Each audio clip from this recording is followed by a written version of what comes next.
सभी किसान भाइयों को राम राम। किसान भाइयों, ये सुबह का जिस प्रकार से हमारे क्षेत्रों में कोहरा आ रहा है, रबी की फसलें हमारे क्षेत्र में अच्छी लहला रही है। और ये सुबह सुबह का जिस प्रकार का ये कोहरा आ रहा है, ये रबी फसलों के लिए जो अमृत के समान काम करता है। तो ये किसानों के लिए बहुत ही अच्छी खुशखबरी है। जो नया साल अब जल्द ही लगने वाला है, तो उससे पहले इस प्रकार का कोहरा यदि कंटिन्यू आए, लगातार आए एक सप्ताह तक, तो ये रबी फसलों के लिए बहुत ही अच्छा काम करेगा। और इसके साथ साथ यदि माउंट की वर्षा हो, यदि बारिश आ जाए सर्दी की, तो वो और ही अच्छा खेती के लिए रबी फसलों में काम करेगी। तो ये इस प्रकार की अच्छी फसलें सभी किसानों के खेतों में अच्छी फसलें खड़ी है। और जो 2023 का जो साल है, वो ये किसानों के लिए खेती की दृष्टि से देखा जाए तो कोई ज़्यादा खास कारगर साबित नहीं हो रहा है। अच्छा किसानों को लाभ नहीं मिला है। पिछली जो रबी की फसलें थी, वो भी किसानों की अधिकांश ज़्यादा पाला पड़ने से फसलें खराब हो चुकी थी। और जो पीछे जो ये खरीफ का सीजन गया है, इसमें भी लंबा सूखा पड़ने से, लंबे समय से बारिश नहीं होने के कारण किसानों की फसलें हल्की हुई है।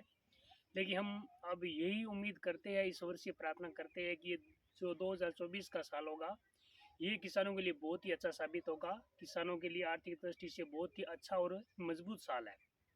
तो इस साल में किसान भाई अपने खेतों में अच्छी कृषि क्रियाएं करें, नई नई टेक्निकी जो खेती में चल रही है वो अपनाएं।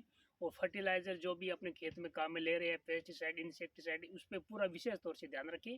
और इसमें किसान भाई क्या है कि जो नैनो फर्टिलाइज़र है, जो वो बहुत ही अच्छे हैं। तो नैनो फर्टिलाइज़र का इस्तेमाल अधिक से अधिक करें। इसके साथ साथ जो प्राकृतिक जो खेती का जो मापदंड है, इनपुट है, जो भी कंपोनेंट है, वो किसान भाई अधिक से अधिक अपने खेतों में काम में ले, ताकि हमारी जो खेती की लागत है, जो आर्थिक लागत है जो खेती में, वो कब आएगी और किसान की उपज की जो क्वालिटी और क्वांटिटी है वो दोनों भी अच्छी होगी।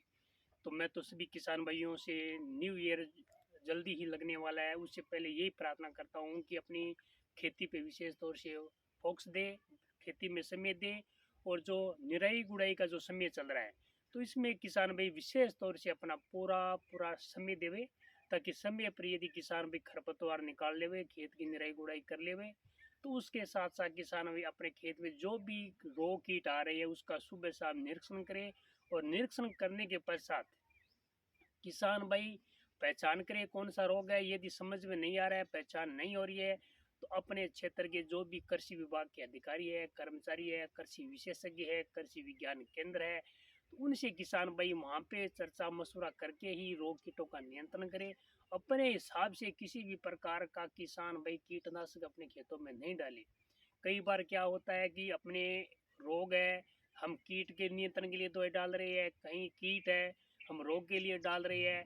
कौन सा कीट में कौन सी दवाई काम करेगी, कौन सी रोग में कौन सी दवाई काम करेगी, तो ये बहुत महत्वपूर्ण होता है खेती में।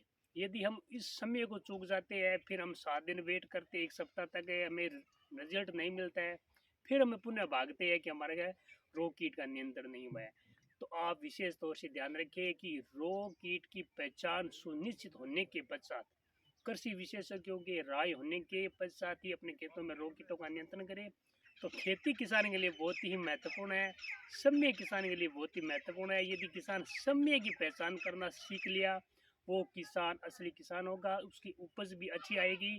तो हमें विशेष तौर से ध्यान रखना है कि खेती में टाइमली खेती होती है, निराई गुड़ाई रोग कीट सबका हमने समय पर पहचान कर ली, तो वो किसान अच्छी उपज लेगा।